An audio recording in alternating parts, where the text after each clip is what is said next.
In this lecture, I'll show you how to set up Git on macOS. And you should navigate to this website, git-scm.com, and go here to Download section. And click here on macOS. Your download should start automatically. If it doesn't start, you can click here on this link. Wait several seconds and your download should be started. Okay, let's wait until it will be completed. Installation file was downloaded, let's open it up. Let's double click on pkg file. Now I need to modify my security settings. Go to Settings, System Preferences, Security and Privacy here, and Open Anyway button here. Open. Close this window and go back to installation. Click here Continue. Click Install. Type my password.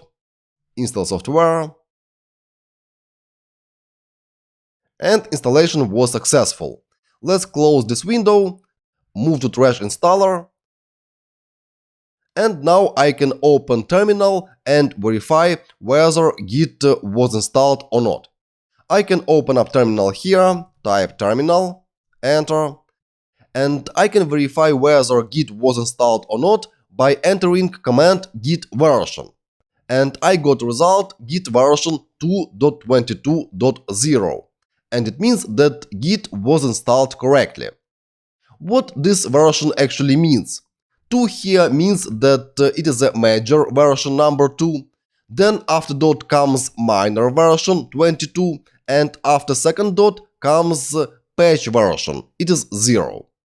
Of course, in your case, this version may be higher than mine, but it's not a problem. In this course, we will be focused on core features of Git, and all of them will be available in all next versions. Okay, that's all for installation of Git on a Mac, and next let's install Git on Windows. I'll see you next. Bye bye.